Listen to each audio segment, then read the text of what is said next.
요한 1서 2장 10절 말씀을 제가 봉독하도록 하겠습니다.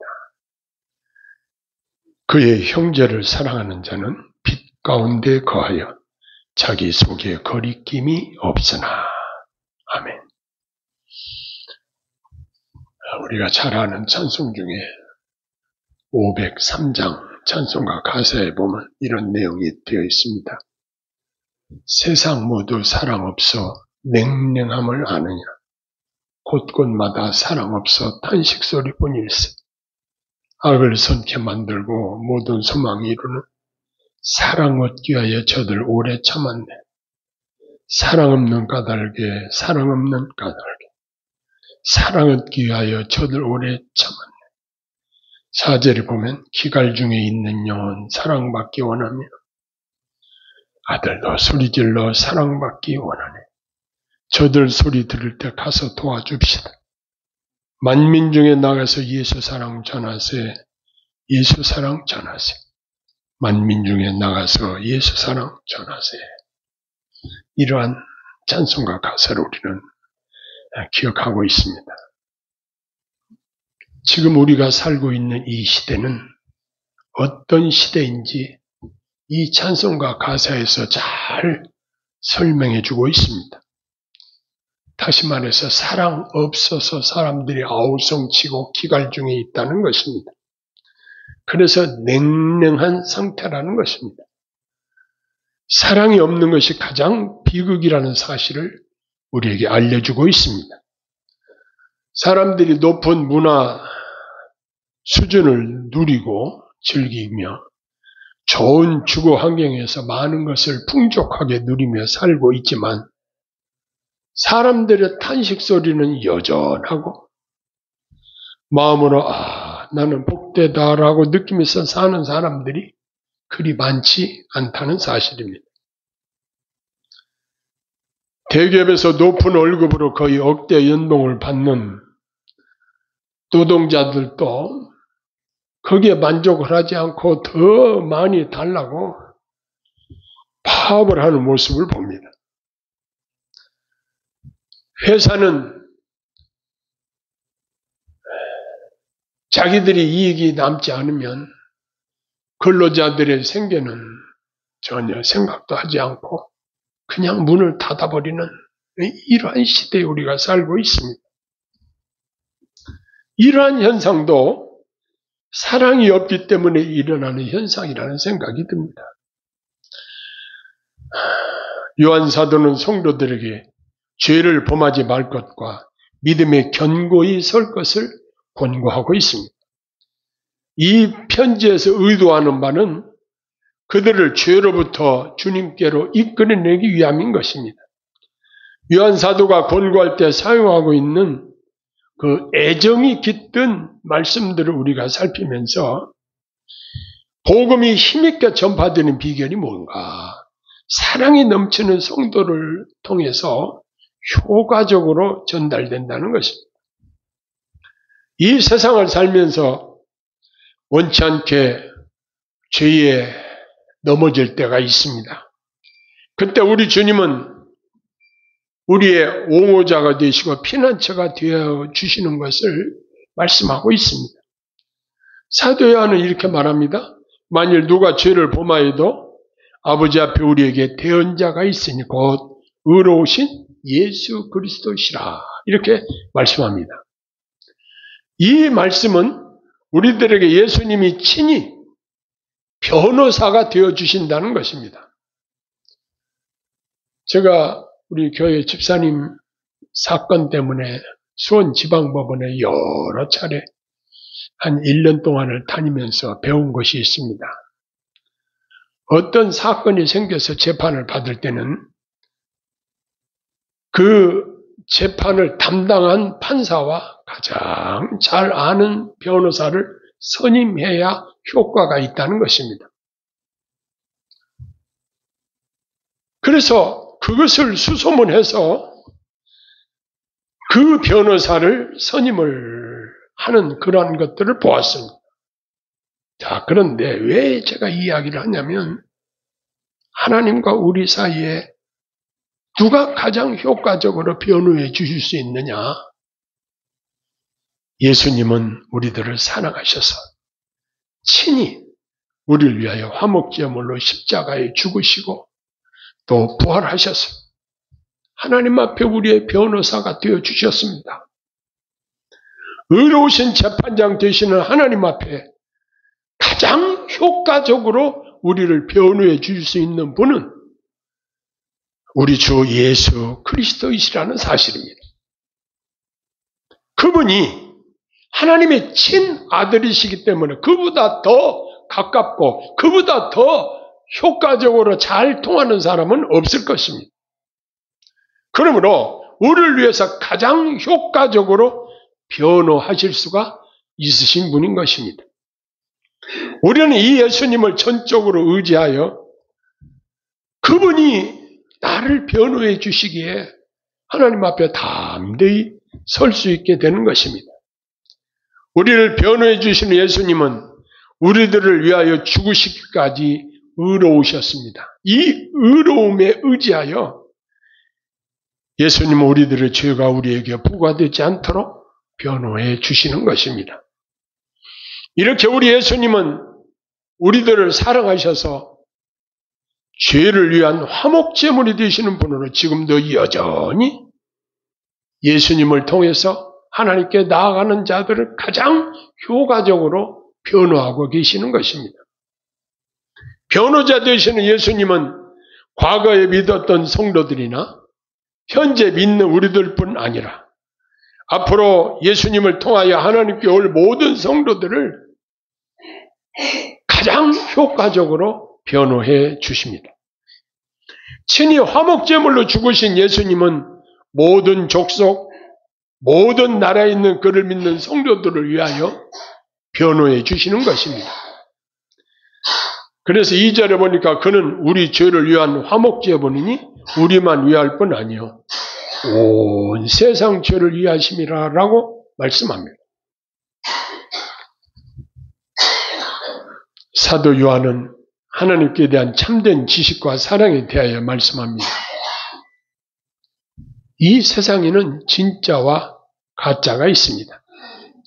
이에 대한 분별력을 필요로 합니다.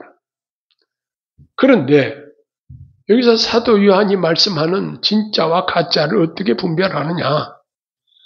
3절, 4절에 보면 우리가 그의 계명을 지키면 이로써 우리가 그를 아는 줄로 알 것이요 그를 아노라 하고 그 계명을 지키지 아니하는 자는 거짓말하는 자요 진리가 그 속에 있지 아니하되 그랬습니다. 이 사도가 말하는 거짓과 참을 어떻게 구분하느냐?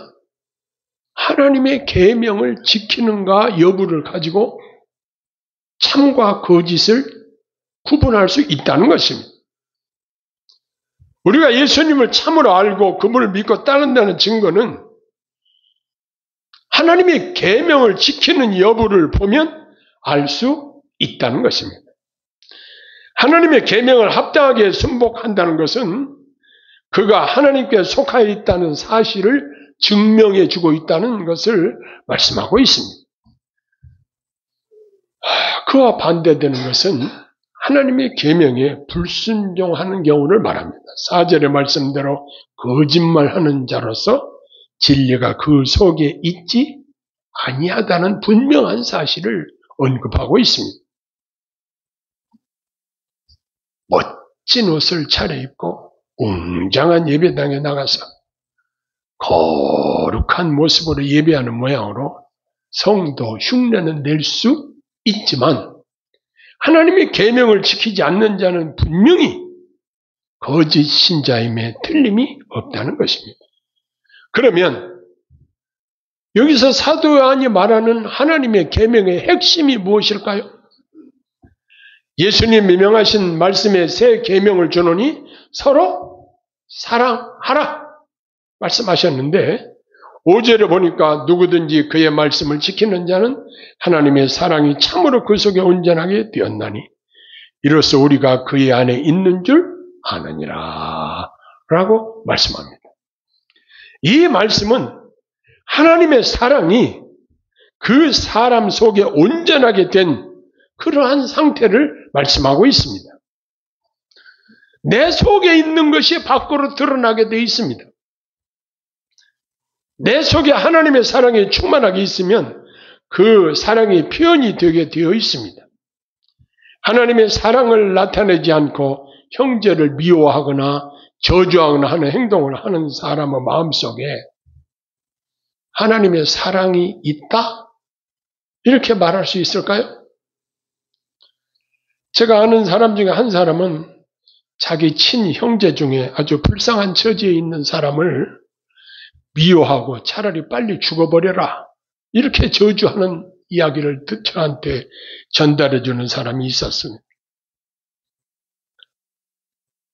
아무리 그가 교회에 가서 찬송을 하고 예배를 하고 한다고 해도 그 사람 속에 형제를 향해서 저주하고 빨리 죽어버리라고 그런 식의 말을 뱉는 사람 마음 속에 사랑의 주님이 내주하신다고 보기는 어렵습니다.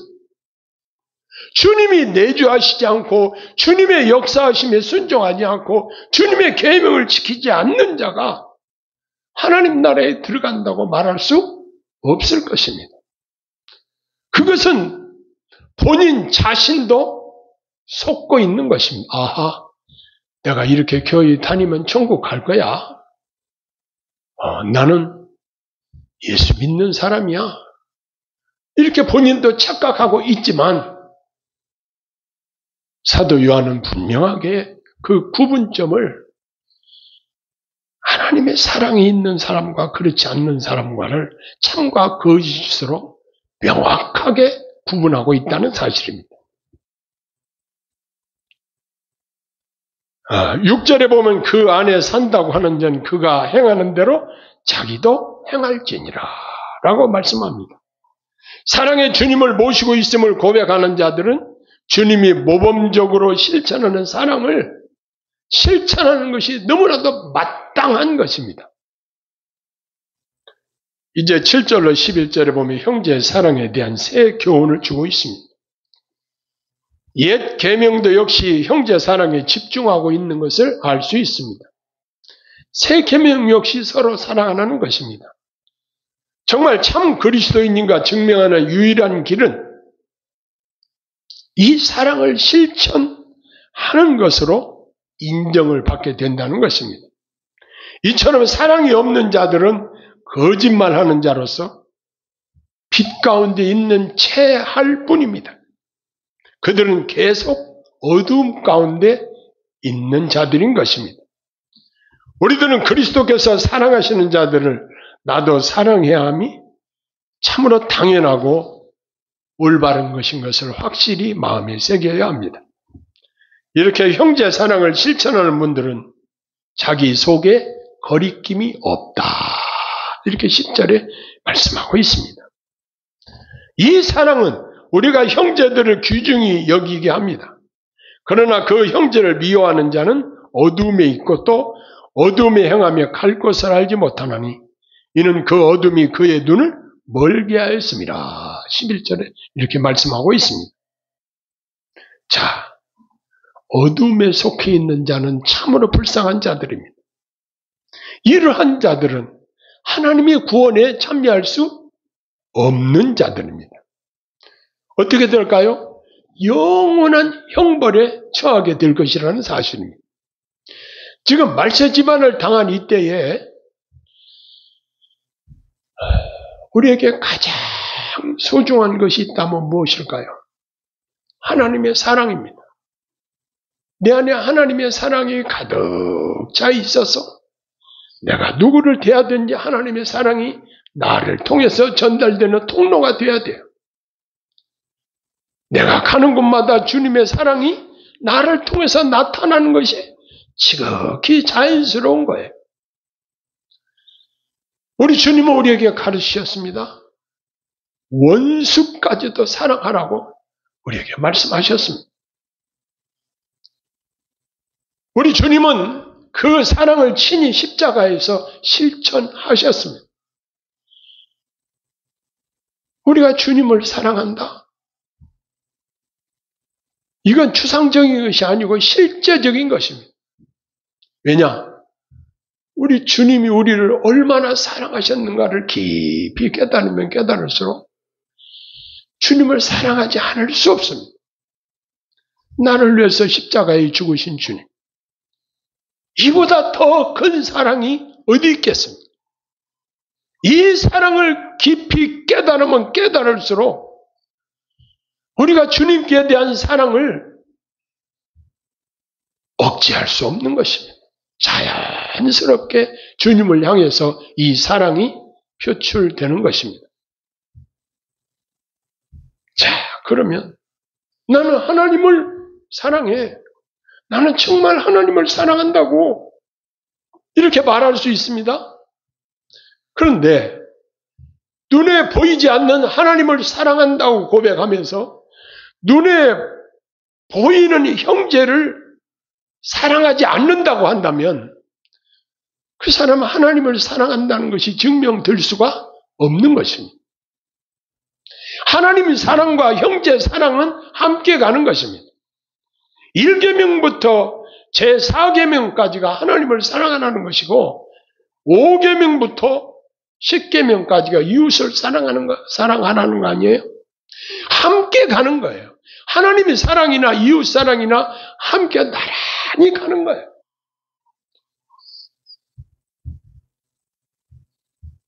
사울에게 다메섹 도상에서 부활하신 예수님이 그에게 나타나셔서 하신 말씀이 기억이 납니다. 그가 다메섹에 뭐하러 갔습니까? 믿는 자들을 결박해서 잡아오려고 다메섹에 가고 있는 도중에 강하게 빛이 그를 향해서 비쳤습니다. 하나님께서 부활하신 주님께서 친히 사울에게 큰 소리로 말씀하셨습니다. 사울아, 사울아, 내가 왜 나를 핍박하느냐? 사울이 예수님 자신을 직접 핍박한 건 아니지만 예수 믿는 믿음의 형제들을 잡아다 가두고 괴롭히고 하는 이 모든 것들이 주님을 핍박한 것으로 주님께서는 그를 책망하셨던 것입니다. 여러분 한번 생각해 보세요. 누가 나를 괴롭히고 있다고 생각해 보세요. 차라리 나를 괴롭히는 것은 괜찮아요. 내 자녀들을 괴롭히고 내 자녀들의 생명을 위협하고 내 자녀들을 미워하고 괴롭히는 자들이 있다고 한다면 그건 참을 수 없을 것입니다. 여러분, 하나님의 자녀들을 사랑하는 것이 곧 하나님을 사랑하는 것입니다. 이건 영적인 원리로 볼 때 너무나도 당연한 것입니다. 하나님께서는 사도 요한에게 형제 사랑의 깊은 깨달음을 주시고 이 말씀을 또한 성도들에게 주실 수 있도록 이런 은혜를 주셨습니다. 그래서 형제 사랑에 대해서 강조하고 있습니다. 사랑하는 자는 하나님께 속한 자라고 사도 요한은 분명하게 말씀하고 있습니다. 그런데 나는 하나님 믿는다고 막 떠버리고 자랑하고 다니면서 형제 사랑을 실천하지 않고 형제들을 미워하고 저주하고 이렇게 하면서 어떻게 하나님을 사랑하고 내가 하나님의 교회의 일원이 되었다고 말할 수 있겠습니까? 어떻게 예수 믿는다고 말할 수 있고 어떻게 믿음을 가졌다고 말할 수 있겠습니까? 야고보 사도는 이렇게 이야기를 합니다. 헐벗은 자에게 입을 것을 주지 않고 더욱게 하라. 굶주리고 있는 자에게 먹을 것을 주지 않고 배부르게 하라. 이건 아무 효과가 없는 이야기라는 것입니다. 내 것을 내어주고 내 것을 희생하고 이렇게 형제 사랑을 실천하는 거예요. 이것은 저와 여러분들에게 이 땅에서 맡기신 사명인 것입니다. 사명이 무엇입니까? 주님의 사랑을 실천하는 사명을 주신 것입니다. 그런데 이 사랑은요, 내가 사랑을 주면 또 사랑을 받게 돼 있어요. 너희가 대접을 받고자 하는 대로 너희도 남을 대접하라. 이것이 율법이요 선지자니라. 황금률을 그렇게 말씀하고 있습니다. 여러분이 접촉하는 믿음의 형제들에게 그들을 존중히 여기고 그들을 사랑하고 그들의 필요를 채워주고 그들에게 사랑을 실천한다고 한다면 또한 그들을 통해서 여러분들이 사랑을 받게 될 것이고 그게 바로 천국 생활일 것입니다. 이제 우리는 하나님 사랑과 형제 사랑은 항상 함께 간다는 사실을 기억해야 할 것입니다. 눈에 보이는 하나님을, 눈에 보이지 않는 하나님을 사랑한다고 하면서 눈에 보이는 형제를 미워한다면 요한 사도의 말을 빌리면 거짓말하는 자라 그랬습니다. 그리고 또 진리가 그 속에 있지 않는 자다. 진리는 예수님을 가리키잖아요. 예수님이 그 속에 있지 않는 자입니다. 즉 사랑의 주님이 진리 되신 주님이 그의 속에 계시지 않는 자라고 할 수 있습니다. 그러므로 우리가 형제 사랑을 실천한다는 것은 곧 사랑의 주님이 내 안에 살아계셔서 내 속에서 역사하시고 나를 인도하시고 계시다는 증거인 것입니다. 이 얼마나 감사한 일입니까? 우리가 형제 사랑을 실천한다고 한다면 하나님 앞에 거리낌이 없이 담대한 것입니다. 우리가 하나님 앞에 기도하면서 하나님 오늘도 형제 사랑을 실천할 수 있도록 도와주세요. 내 적은 힘이지만 내가 할 수 있는 한 최선을 다해서 형제를 사랑할 수 있도록 도와주세요. 이런 기도를 하고 이런 부탁을 하고 이 사랑을 실천해서 주님 앞에 잘했다 칭찬받는 귀한 은혜가 있기를 소원합니다. 기도하겠습니다. 사랑의 아버지 하나님, 이 세상은 사랑 없어 탄식 소리뿐이라고 노래도 합니다. 그러나 우리가 이 주님의 사랑을 나타내며 실천하는 일에는 너무나 게으르고 너무나 소극적인 것을 고백합니다. 성령께서 우리에게 친히 권고하시고 감동하시고 우리를 인도하셔서 이 형제 사랑을 실천할 수 있도록 은혜를 허락하여 주시옵소서. 예수님 이름으로 간절히 기도합니다. 아멘.